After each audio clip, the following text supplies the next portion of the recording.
ng antay sa prangkisa ng ABS-CBN. Ang bagong trust ng bayan, Deputy Speaker Marcoleta, kayo na po ang magpapaliwanag. Maraming salamat po, Chairman. Deputy Speaker, dito po kayo sa podium po. Kung pong inyong mamarapatin.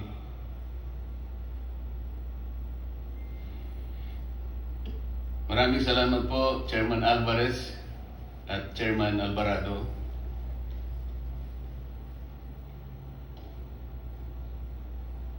A legislative franchise is a special privilege granted by the state to those who deserve it. It is not a demandable right. A franchise is imbued with public interest. The grant comes with duties and responsibilities both to the people and to their government. ABS-CBN came before this joint committee with the burden to convince each one of us that it has consensuously and faithfully discharged those duties and responsibilities from the time it was granted the privilege to operate a broadcasting company under its previous franchise. Congress has the exclusive constitutional mandate to either grant or deny a franchise application. This authority is borne out by the fact that not all who applied was afforded such privilege, which is why ABS-CBN must convince this chamber and the people that it serves that it is indeed deserving of a franchise. First, let's hear from Mr. Gabby Lopez III himself.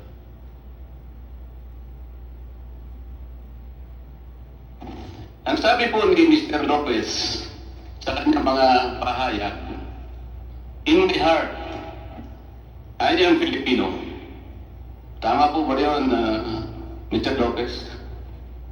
Yes, Your Honor. Okay.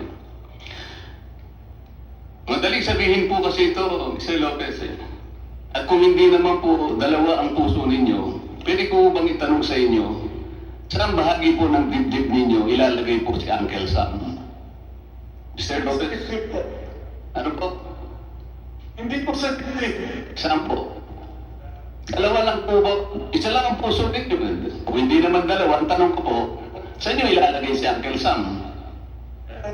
Ang puso po Pilipino. So, siguro ipapatupad po.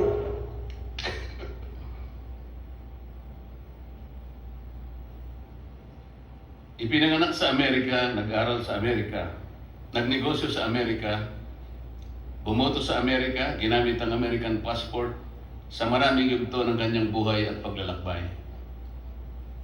But now that his American citizenship has become a burden and even conflicts with our Constitution in regard to ownership and management of his Philippine business, how and to what extent does he treat his American citizenship?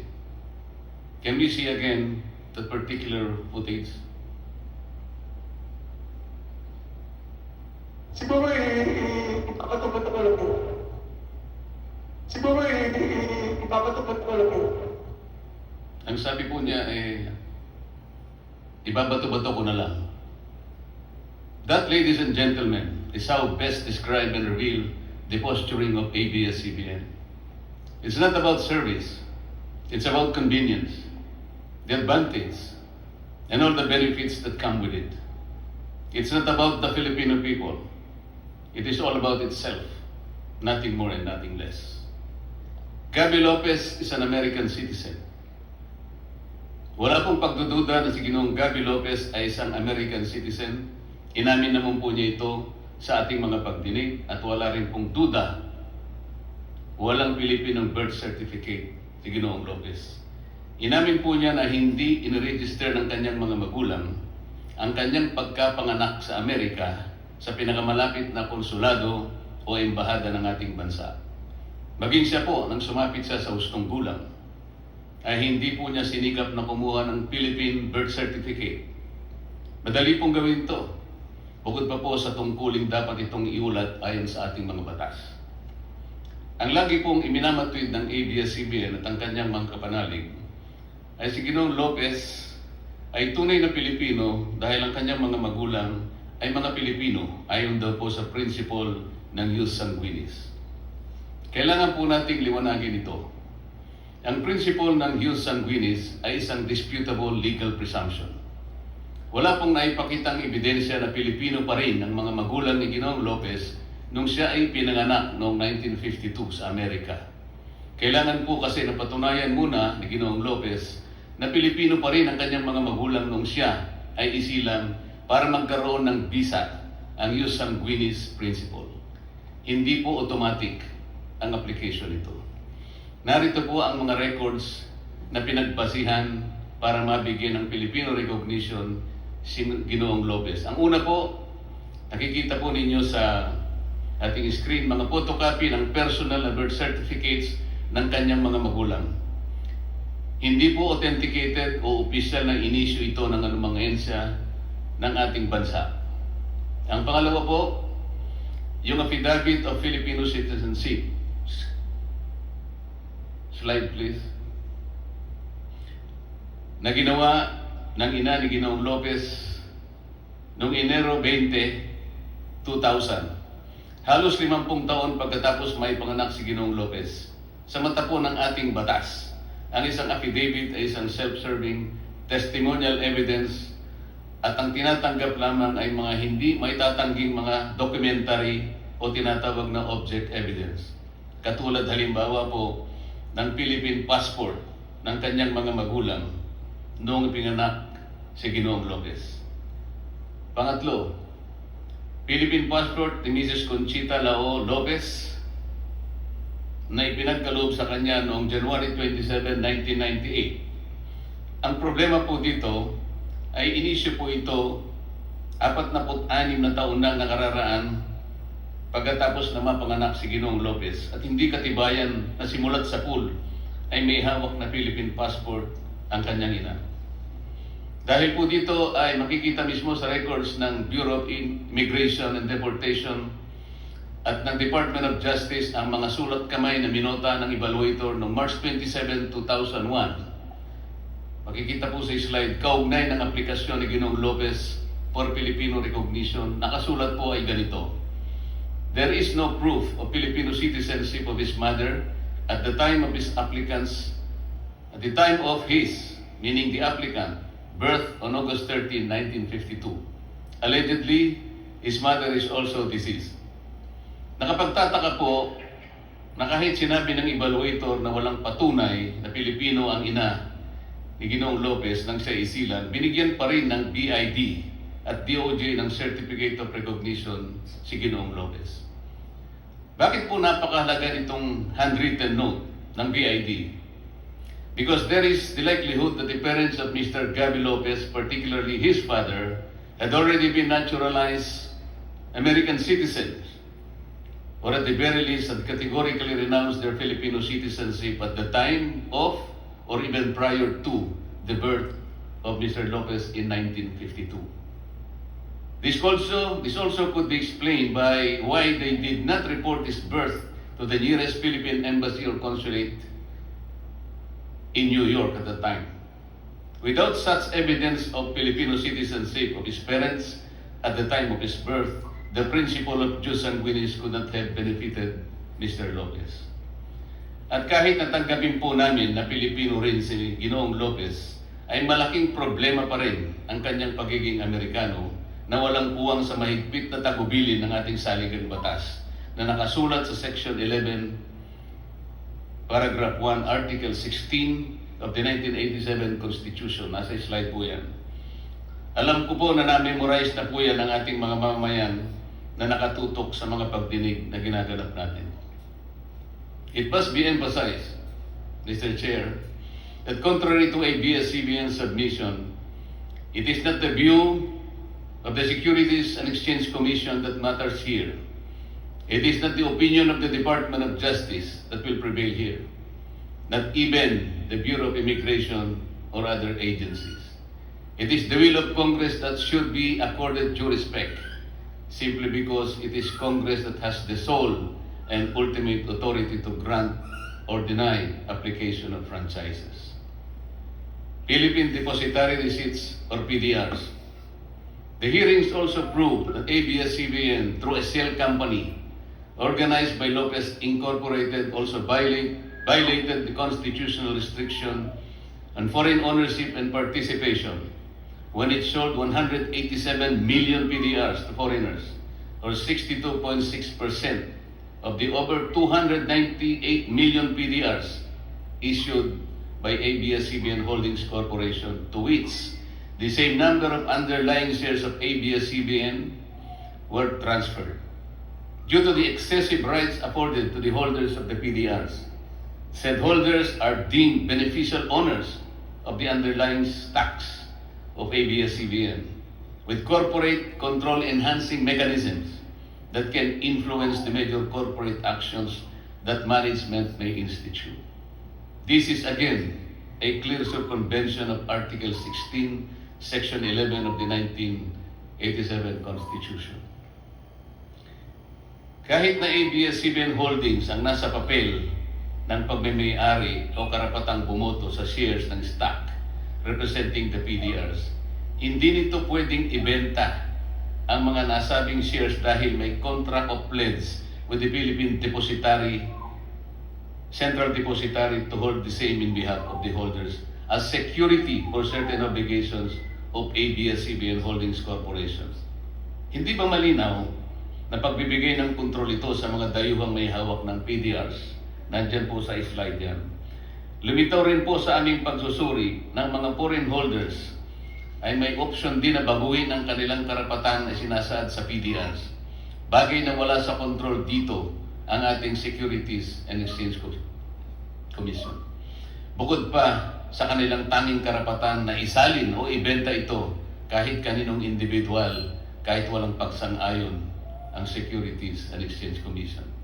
Ang sabi nga ng isang prinsipyo sa batas, what cannot legally be done directly should not be done indirectly. Sa madaling salita, Mr. Chair, ang hindi dapat gawin sa patago, dapat itong gawin ng may pagsusumamo.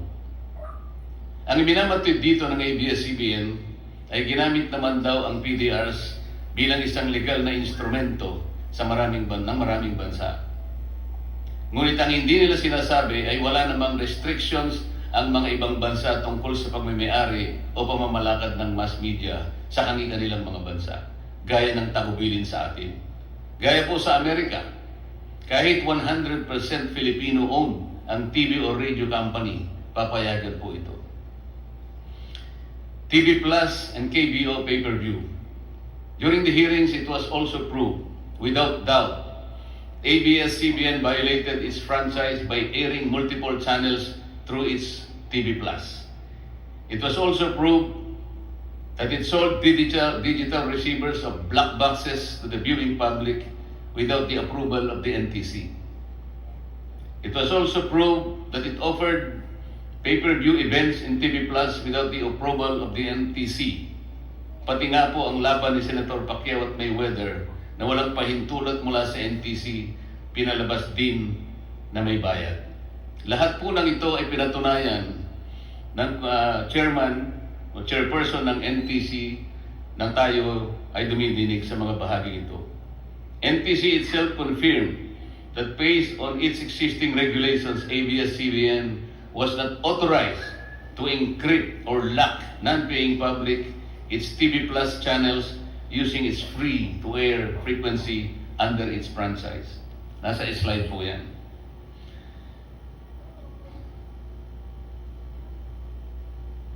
NTC under oath declared that ABS-CBN completely disregarded its order or letter to refrain from airing PPV or pay-per-view services without the conditional access system guidelines that are yet to be formulated. ABS-CBN even utilized the platforms of its subsidiaries, namely Sky Cable Corporation, Ankara Broadcasting Network, and ABS-CBN Convergence in launching these illegal activities which, by the way, also compromised the respective franchises that are also being considered along with that of ABS-CBN. Nagkasala ang ABS-CBN dito ng maraming beses.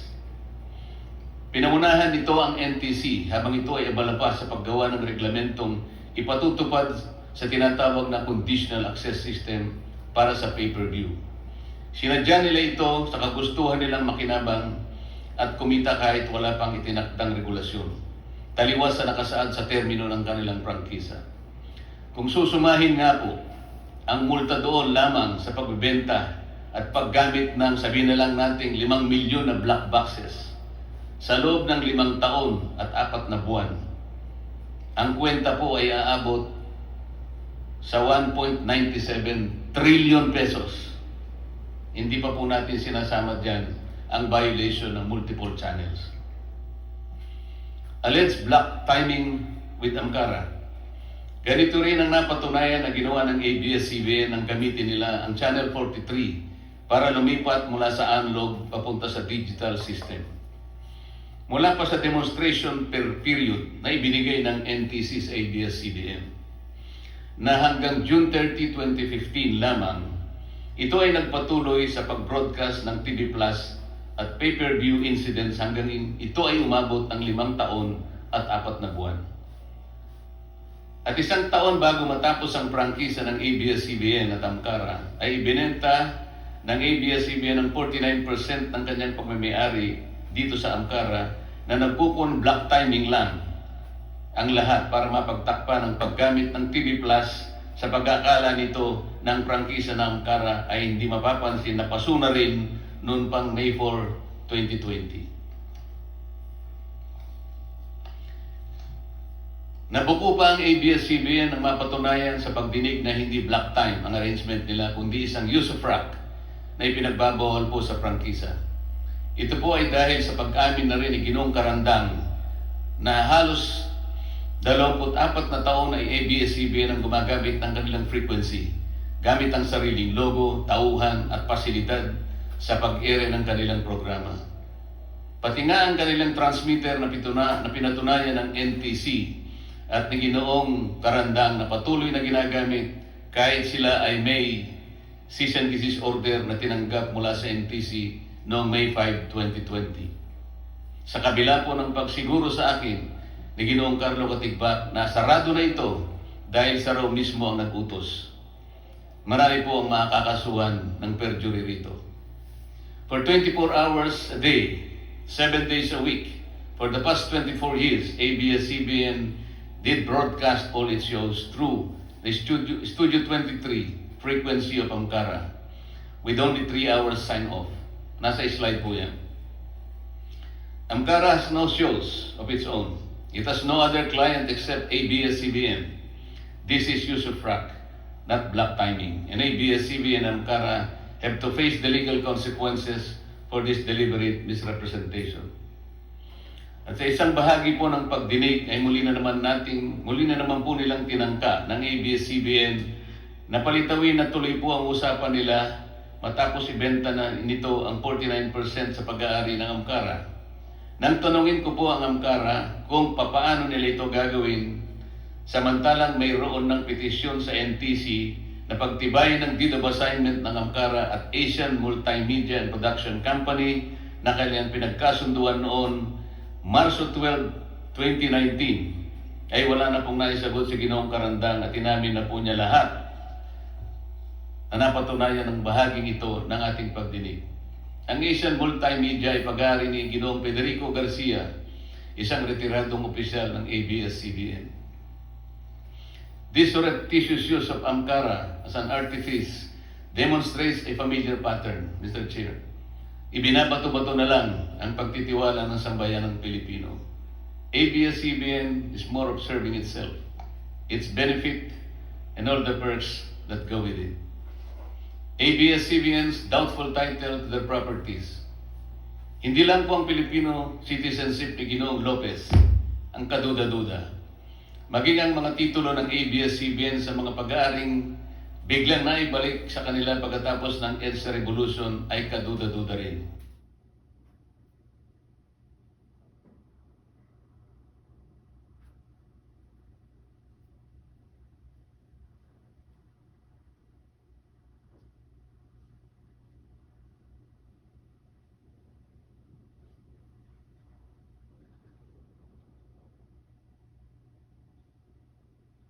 po ay walang may